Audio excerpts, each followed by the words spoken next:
शरणागत जन हैं। हमारे मौन होने का मतलब ये नहीं कि हम कमजोर हैं। हमारे मौन होने का मतलब कि मेरा मालिक क्या उत्तर देता मैं देखता हूं। अम्बरीश जी ने एक भी शब्द नहीं कहा, लेकिन परास्त कौन हुआ?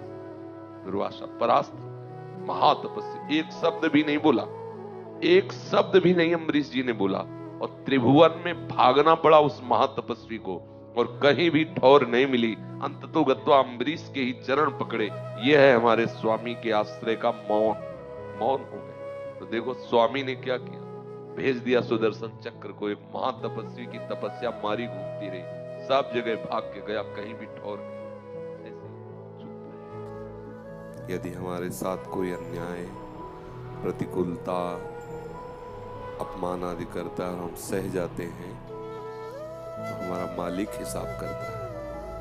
मालिक हिसाब करेगा तो हम सुरक्षित हैं और हम आनंदित हैं।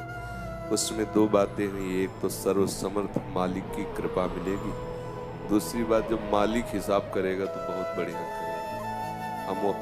हम शरणागत जन हैं, हम अपना हिसाब मालिक पे छोड़ते हैं।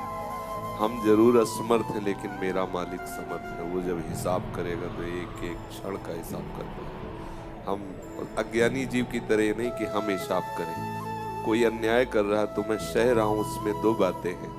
यदि वो हमारे प्रारब्ध के मार्जन के लिए मेरा प्रीतम करा रहा है तो मैं नया प्रारब्ध नहीं रचूंगा, सह जाऊंगा। और यदि कहीं वो अत्याचार कर रहा है तो राम रोष पावक सुझ रही, मेरा प्रीतम उसे देख लेगा, और जब वो संभालेगा तो बहुत अच्छी तरह संभालेगा।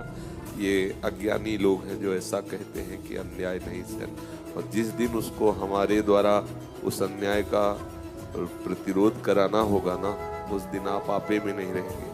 अपने आप आपके अंदर आवेश आ जाएगा। आप तो वो आप नहीं कर रहे हो, आपका इष्ट करा रहा है। इसलिए अपने यंत्रवत तिनके की भांति आनंद होना होगा। प्रीतम के लिए अपना सर्वस्व अर्पण किए तो प्रीतम जाने। वो हमें आवेश दे दे या किसी के द्वारा करा दे, वो करे, वो जाने। मुझे ये भी नहीं कहना कि आप उसको दंड दें। मैं तो यही कहूंगा कि उसकी भी बुद्धि शुद्ध करे और अपने चरणों में ले ले, जिससे वो भी आनंदित हो जाए। संसार का एक अलग क्षेत्र है, भक्ति का एक अलग क्षेत्र है। भक्त का विचार, भक्त का आचरण एक अलग होता है। तो ये संसारिक, चाहे पुत्र हो चाहे जो भी हो, उनका निर्णय तो संसारिक ही होगा कि सामने वाला बोल के चला कैसे गया, जाने दो। वो अगर बोल गया है और मुझे जलन होनी है तो मेरी पवित्रता बढ़नी है, और अगर उसको उत्तर देना है तो सामने वो शास्त्र मुखों से प्रकट होकर के इतनी गालियां देगा को संभाल नहीं पाएगा। हम चुप हो जाए, हम मौन हो जाए, यही हमारे लिए। हम शरणागत जन हैं। हमारे मौन होने का मतलब ये नहीं कि हम कमजोर हैं। हमारे मौन होने का मतलब कि मेरा मालिक क्या उत्तर देता मैं देखता हूँ। मैं देखने वाला हूँगा, उत्तर मेरा मालिक देगा। फिर बात समझ आएगी। वो एक संत कहा करते थे कि दुखिया को न सताइए, दुखिया देगा रोए, और जब दुखिया के मुखिया सुने तब तेरी गति का होए। रामचरितमानस में लिखा है कि जो अपराध भक्त कर करई, राम रोष पावक सोजरे। महातपस्वी दुर्वासा के होश उड़ गए। अम्बरीश जी ने एक भी शब्द नहीं कहा, लेकिन परास्त कौन हुआ? दुर्वासा परास्त हो गए। महातपस्वी एक शब्द भी नहीं बोला, एक शब्द भी नहीं अम्बरीश जी ने बोला, और त्रिभुवन में भागना पड़ा उस महातपस्वी को, और कहीं भी ठौर नहीं मिली। अंततोगत्वा अम्बरीश के ही चरण पकड़े। यह है हमारे स्वामी के आश्रय का मौन।